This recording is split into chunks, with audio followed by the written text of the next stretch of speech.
Good morning. My name is Joseph Howley, H-O-W-L-E-Y, and I'm an associate professor of classics at Columbia University. The last time I spoke at a press conference was April 18th.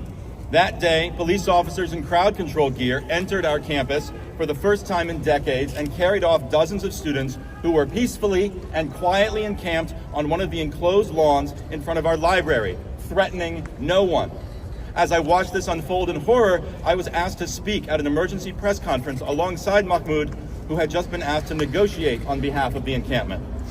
It is always dangerous to speak in public for Palestinian rights, safety, and freedom with your face uncovered and your name declared. You can be sure you will be harassed, doxxed, terrorized. People will try to get you fired from your job. For speaking here, I will receive a new round of death threats, slander, complaints to my employer. When I step down from here, I will publish these remarks to protect me from the inevitable attempts to misrepresent my words. And Mahmoud, as a student negotiator, took these same risks and many more. Mahmoud is a man of decency, honor, and kindness. He has distinguished himself in his work as an advocate and negotiator, as someone committed to peaceful resolution of difficult situations. He is a consummate diplomat in his disposition and his character. What the Trump government is doing to Mahmoud is obscene. It is unreasonable, intolerable, unconstitutional. So why do they think they can get away with it? The Trump administration is betting that Americans will happily look the other way as one more Palestinian is victimized here on American soil. They are betting that when you hear Mahmoud's name or the word Palestinian, the parts of you that make you a thinking and rational and caring person will switch off, and you will believe the worst about him, and you will turn a blind eye to these grave violations of his rights. And after what I've seen over the last year and a half, I'm not sure they're wrong. Anti-Palestinian groups have spent all year casually leveling the most dangerous accusations on the flimsiest grounds, and members of our own community have repeated them. Don't like seeing a kafia? Call them a terrorist and call the cops. Don't like their views? Call them anti-Semitic and get them expelled. Don't like that your Jewish colleague has the chutzpah to say free Palestine? Report him for Jew hatred to a university task force. Don't like seeing a broad and diverse movement of courageous young people standing together against the ethnic cleansing of Gaza? Call your friends in the government and send the feds to their door. As an educator, it disgusts me that anyone who wants to be taken seriously in association with a university would deal so ignorantly with language and truth.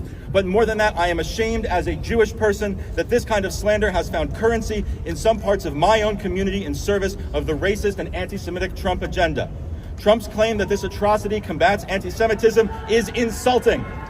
We will not take lectures on anti-Semitism from segregationists and neo-Nazis.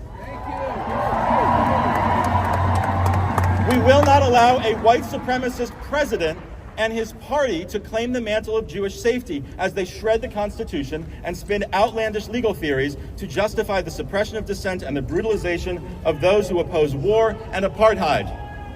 One of the most insidious forms of prejudice toward Jews is the trope of dual allegiance, which suggests that we Jews, because of our ethnicity or religion, have secret political commitments at odds with the communities we live in, that we are not to be trusted, that you should always believe the worst about us.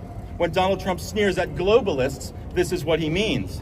And when I see people unquestioningly trafficking in the wildest assertions about Mahmoud just because he is Palestinian, I hear the exact same kind of prejudice that drove generations of my own family from their homes in Europe.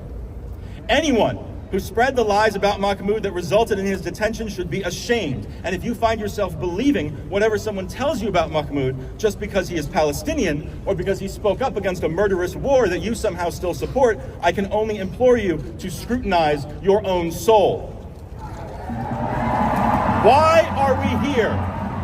Because we want our friend back. But we are also here because what happens to Mahmoud could happen to any of us. If they can strip the green card from a lawful permanent resident, they can do whatever they want to a citizen. If you're waiting for permission to think of this as a crisis, here it is. What has been done to Mahmoud goes far beyond whether or not you agree with the cause of Palestinian liberation. Where exactly are we in the poem that begins, "When they came for the communists, I did not speak out"? Well, they've already come for the asylum seekers. They've come for the migrant families. Now they've come for Mahmoud Khalil. It's not a very long poem. So how far down the list do you think you are?